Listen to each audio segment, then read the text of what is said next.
ರಾಜೀನಾಮೆ ಕೊಡಲೇಬೇಕು. ಈಗ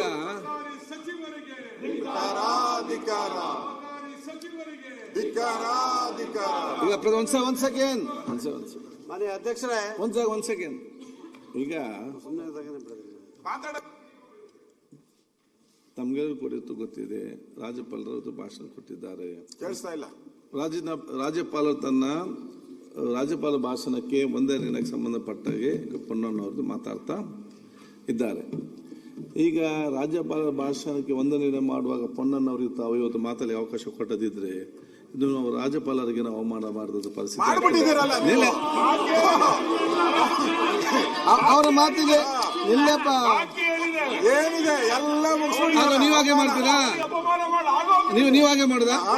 ಮತ್ತೆ ಅಂತ ಅವರ ಭಾಷಣದ ಉದಾಹರಣೆ ಒಂದೇ ನೀವು ಹೇಳ್ದು ಕೇಳಿ. ನೋಡಿ, ನಾನು ಹೇಳ್ದು ಕೇಳಿ. ಆಯ್ತು, ನಾನು ಹೇಳಿ ಸ್ವಲ್ಪ ಕೇಳಿ.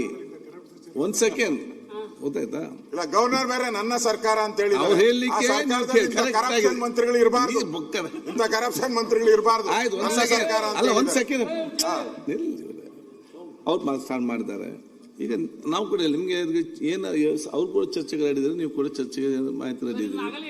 ಹೌದು, ಅದಕ್ಕೆ ಅವಕಾಶ ಅಲ್ಲಿ ಮಾತಾಡಲಿ, ಚರ್ಚೆ ಅಲ್ಲ, ಅಲ್ಲಿ ಚರ್ಚೆ ಆಗುತ್ತೆ. ನೀವೀಗ ನಿಮ್ಮ ಆಸ್ಥಾನದಕ್ಕೆ ಹೋಗಿ ಪೊನ್ನಣ್ಣ ಮಾತಾಡಿ, ರಾಜೀನಾಮೆ ಕೊಡೋವರೆಗೂ ನಾವು ಹೋಗಲ್ಲ. ಮಾತಾಡಿ. ರಾಜ್ಯಪಾಲರ ಭಾಷಣದ ಮೇಲೆ ವಂದನಾ ಮಂಡನೆಗೆ ಚರ್ಚೆ ಮಾಡಲಿಕ್ಕೆ ಅವಕಾಶ ಮಾಡಿಕೊಟ್ಟಿದ್ದಕ್ಕೆ ತಮಗೆ ಧನ್ಯವಾದಗಳು. ರಾಜ್ಯ ಸರ್ಕಾರದ ಇವತ್ತು ನಮಗೆಲ್ಲರಿಗೂ ಕೂಡ ಹೆಮ್ಮೆಯನ್ನು ತಂದಿರುವಂತಹ ವಿಚಾರ.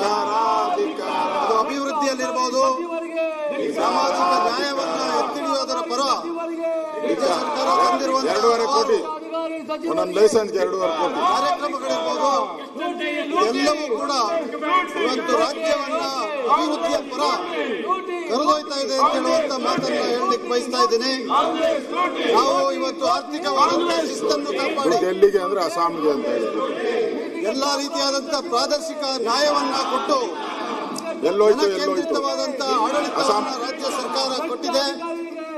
ಕಾನೂನು ಸುವ್ಯವಸ್ಥೆಯನ್ನ ಕೂಡ ಕಾಪಾಡಿದೆ ಅಂತ ಬಹಳ ಹೆಮ್ಮೆಯಿಂದ ಇವತ್ತು ಹೇಳ್ಬೇಕಾಗ್ತದೆ.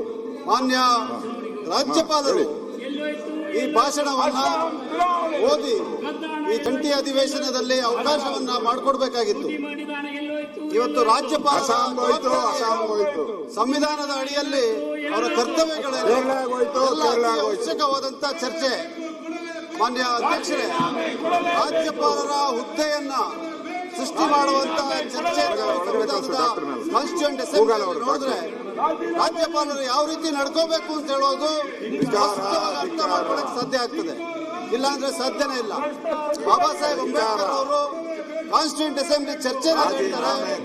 ರಾಜ್ಯಪಾಲರು ಚುನಾಯಿತರಾಗಿ ಬರ್ಬೇಕಾ, ನೇಮಕ ಆಗ್ಬೇಕಾ, ಆಯ್ಕೆ ಆಗ್ಬೇಕಾ ಅಂತ ಹೇಳುವಂತ ಚರ್ಚೆ ನಡೀತಾರೆ. ಆ ಚರ್ಚೆಯ ಸಂದರ್ಭದಲ್ಲಿ ಬಾಬಾ ಸಾಹೇಬ್ ಅಂಬೇಡ್ಕರ್ ಅವರು ಹೇಳ್ತಾರೆ, there cannot be two swords in one scabbard. 2 ಅಧಿಕಾರವನ್ನು ಹೊಂದಿರುವಂತವರು, ಉನ್ನತ ಸಾಂವಿಧಾನಿಕ ಅಧಿಕಾರವನ್ನು ಹೊಂದಿರುವಂತವರು ಇರ್ಲಿಕ್ಕೆ ಸಾಧ್ಯ ಆಗೋದಿಲ್ಲ. ಅದರಿಂದ ರಾಜ್ಯಪಾಲರು is a de jure head, is a de facto head, whereas the chief minister is the executive head of the state.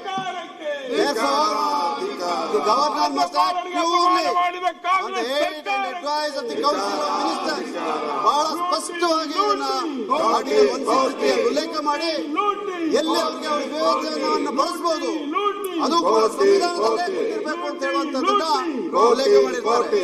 ಅದರಿಂದ ನಾವು ಆರ್ಟಿಕಲ್ 163 ಅನ್ನು ಓದುವಂತ ಸಂದರ್ಭದಲ್ಲಿ ಕಾನ್ಸ್ಟಿಟ್ಯೂಂಟ್ ಅಸೆಂಬ್ಲಿಯಲ್ಲಿ ಚರ್ಚೆಯನ್ನು ಕೂಡ ಗಮನಿಸಬೇಕು. ಆದ್ರೆ ಇವತ್ತು ಆ ರೀತಿಯಾದಂತಹ ವಾತಾವರಣ ಇಲ್ಲಂತಾಗ್ಬಿಟ್ಟಿದೆ. ನಾವು ದಕ್ಷಿಣ ಭಾರತದಲ್ಲಿ ಜನತೆ ಬಿಜೆಪಿಯೇತರ ಸರ್ಕಾರಗಳನ್ನು ಆಯ್ಕೆ ಮಾಡಿದ್ದಾರೆ. ವೆಸ್ಟ್ ಬೆಂಗಾಲಲ್ಲಿರ್ಬೋದು, ಕೇರಳದಲ್ಲಿರ್ಬೋದು, ತಮಿಳುನಾಡಿನಲ್ಲಿರ್ಬೋದು, ತೆಲಂಗಾಣದಲ್ಲಿರ್ಬೋದು, ಕರ್ನಾಟಕದಲ್ಲಿರ್ಬೋದು, ಇಲ್ಲಿ ರಾಜ್ಯಪಾಲರ ನಡೆಯನ್ನ ತಾವು ಗಮನಿಸಬೇಕಾಗ್ತದೆ.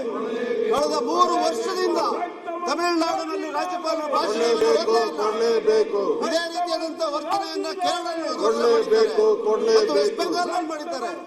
ಇದೊಂದು ಯಾವ ರೀತಿಯಾದಂತಹ ಕ್ರಮಾವಳಿ ಇದೆ, ಇದನ್ನ ನಾವು ಅರ್ಥ ಮಾಡ್ಕೋಬೇಕಾಗ್ತದೆ. ರಾಜ್ಯಪಾಲರನ್ನ ನೇಮಿಸುವಂತದ್ದು ರಾಷ್ಟ್ರಪತಿಗಳು ಕೇಂದ್ರದ ಸಂಪುಟ ಸಭೆಯ ನಿರ್ಧಾರದ ಮೇಲೆ. ಆದ್ರೆ ಅವರು ನೇಮಕ ಆಗಿದ ನಂತರ ಯಾವ ರೀತಿ ಇರಬೇಕು ಇದನ್ನ ಅರ್ಥ ಮಾಡ್ಕೋಬೇಕಾಗ್ತದೆ. ಅಧ್ಯಕ್ಷರೇ, ಮಾನ್ಯ ಪನ್ನಣ್ಣವರು ಗಂಭೀರವಾಗಿರ್ತಕ್ಕಂಥ ವಿಷಯವನ್ನ ಪ್ರಸ್ತಾಪ ಮಾಡ್ತಾ ಇದ್ದಾರೆ. ಅದನ್ನ ಉಳಿದ ಸದನ ಸದಸ್ಯರಿಗೂ ಆಲಿಸೋದಕ್ಕೆ ಅನುಕೂಲ ಆಗಬೇಕು. ಇವರು ಈ ಗಲಾಟೆ ಮಾಡೋದ್ರೊಳಗೆ ನೀವು ಈ ಗಂಭೀರ ವಿಷಯ ಮಾತನಾಡುವಾಗ ಈ ಗಲಾಟೆ ಮಾಡಿದ್ರೆ ಒಂದ್ ಸೆಕೆಂಡ್ ಅವರು ಈಗ ಪೊನ್ನಣ್ಣವರೇ ವೈಸ್ ರೇಸ್ ಮಾಡಿದ್ರೆ ಈ ರೀತಿ ಕೊಡ್ಲೇಬೇಕು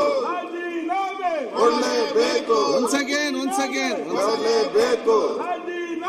ಕೊಡ್ಲೇಬೇಕು ಒಂದ್ ಸೆಕೆಂಡ್. ಈಗ ಪೊನ್ನಣ್ಣವ್ರೆ ಒಂದ್ ಸೆಕೆಂಡ್ ಒಂದ್ ಸೆಕೆಂಡ್. ರಾಜೀನಾಮೆ ಕೊಡಲೇಬೇಕು ಭ್ರಷ್ಟ ಅಬಕಾರಿ ಸಚಿವರಿಗೆ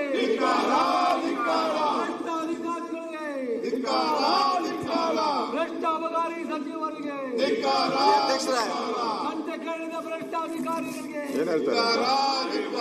ಈಗ ರಾಮಮೂರ್ತಿ ಅವರೇ,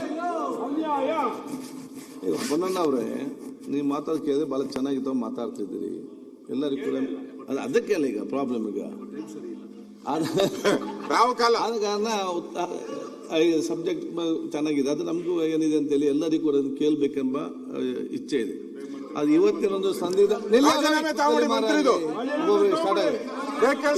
ಪರಿಸ್ಥಿತಿಯಲ್ಲಿ ಇವತ್ತು ನೀವು ಮಾತ್ರ ನನಗೂ ಕೂಡ ಕೇಳುದಿಲ್ಲ, ಇವ್ರಿಗೆ ಹೇಗಾದ್ರು ಕೇಳುದಿಲ್ಲ. ಒಂದ್ ಸೆಕೆಂಡ್ ನೀವ್ರೆ ನೋಡಿ, ನೀವು ಧರಣಿ ಕೂತ್ಕೊಂಡ ತಕ್ಷಣ ಇಲ್ಲಿ ರಾಜೀನಾಮೆ ಕೊಡ್ತ ಅಂತ ಹೇಳಿದ್ರೆ ಎಲ್ಲ ಇಲ್ಲಿ ಧರಣಿ 24 ಗಂಟೆ ಧರಣಿ ಮುಗಿತದೆ 360 ದಿವಸ. ನಾನು ಹೇಳ್ದೆ ಕೇಳಿ ಅದ್ರಲ್ಲಿ ನೋಡಿ ಅದು ಹೇಳ್ದು ಕೇಳಿ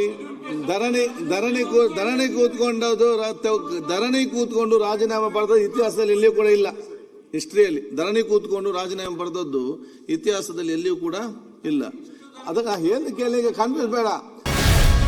ಗ್ಯಾರಂಟಿ ನ್ಯೂಸ್, ಸುದ್ದಿ ಖಚಿತ, ನ್ಯಾಯ ನಿಶ್ಚಿತ.